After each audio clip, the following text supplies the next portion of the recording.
大家好，我是光哥。猪血豆腐是我们餐桌上最常见的一道食材，但是还是有很多朋友做不好，做出来难以下咽。今天有时间，我就把详细的方法分享给大家，让大家在家里面也能做出饭店的味道。如果平常你也喜欢吃猪血豆腐，今天就跟着视频一起来了解一下具体是怎样做的吧。首先准备一块豆腐，我们把豆腐切成大约1公分左右的大厚片，然后再切成1公分左右的小长条。接下来我们再切成1公分左右的小方块，这里我们尽量的切均匀一些，这样方便成熟也方便入味。全部切成视频中这样。接下来我们再准备一小块猪血，同样切成1公分左右的小长条，然后再切成1公分左右的小方块，全部切成视频中这样就差不多了。猪血豆腐我们千万不能切太大，如果切太大的话，那样很难入味。全部切好，放在准备好的碗中备用。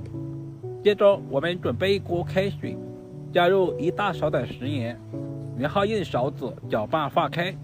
接下来我们再加入小半勺的红烧酱油，接着我们就把准备好的猪血和豆腐全部倒在锅中。我们要提前把猪血豆腐焯下水，这一步的目的是去除猪血里面的腥臭味，同时去除豆腐里面的豆腥味。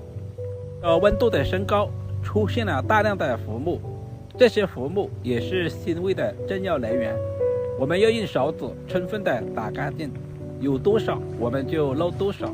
这里我们一定要稍微的多煮一会儿，大约煮2分钟左右，把猪血和豆腐完全的煮透。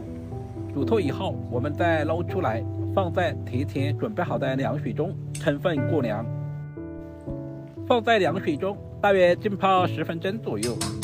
接下来我们简单的准备一些配菜，备一小把清洗干净的韭菜，把根部切掉一部分，然后再切成大约1公分左右的小长段。韭菜的营养十分的丰富，尤其是我们男同胞一定要多吃一些韭菜。全部切好以后，放在提前准备好的小碗中备用。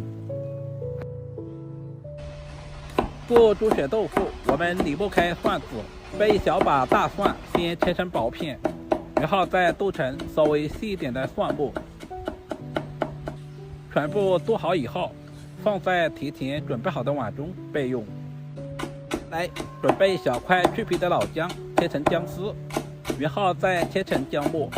老姜我们稍微的多准备一些，因为老姜有去腥和增加食欲的作用。清洗干净的小米椒切成小圈，全部切好，和姜蒜末放在一起，然后再准备一小把香葱，今天我们只要葱白部分，全部切好，和小米椒放在一起。时间差不多了，现在的猪血豆腐已经完全的凉透了。我们用漏勺把猪血豆腐捞出来，放在准备好的竹筛里面控干水分备用。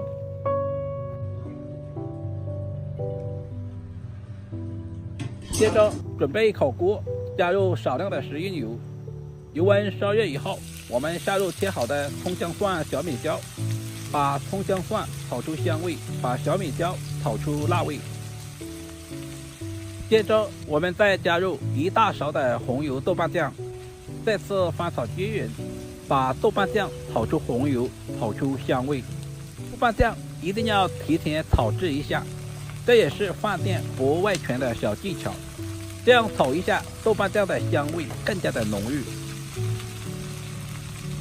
接下来我们把控干水分的猪血和豆腐全部倒在锅中，稍微的翻炒几下，把猪血和豆腐表面的水分炒干。这里我们的动作一定要轻炒，不然的话猪血和豆腐很容易就碎了，这一步非常的关键。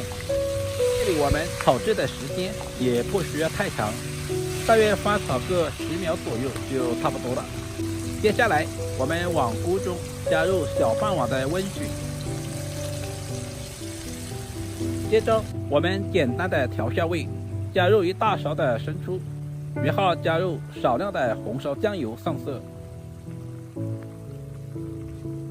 我们再加入大半勺的食盐调味，接着再加入1勺鸡精提鲜，稍微的翻拌一下，把所有的调味料炒至化开。这里我们要稍微的焖煮一会儿，充分的把猪血和豆腐煮至入味，大约焖煮1分钟左右。我们再加入少量的水淀粉，搞上薄薄的芡汁。水淀粉我们一定要少量多次的加入，每加入1次，我们用勺子推动一下，这样可以防止粘锅。亲爱的朋友们，视频都看到这里了，借您花菜的小手点个赞再走呗。您的每一个点赞留言都是我前进最大的动力，非常感谢您一直以来的支持与鼓励。锅中的汤汁越来越浓稠了，看着都非常的有食欲。然后加入少量的芝麻香油，增加香味。把切好的韭菜也倒在锅中，稍微的翻拌几下就可以出锅啦。一道营养又美味的猪血豆腐就这样做好了，是不是非常的简单？如果你也喜欢，就赶紧收藏起来试试吧。这样炒出来的猪血豆腐鲜香入味，主要是制作方法也非常的简单。猪血和豆腐我们一定要提前焯下水，这样可以去除里面的腥味。烧制的时候稍微的焖煮一会儿，只要记住这2点，你也可以做出比饭店还好吃的红烧猪血豆腐。我视频对您有一点点帮助，就麻烦点赞、收藏、留言并转发出去。好了，今天的视频就简单的分享到这里了，我们下个视频再见吧。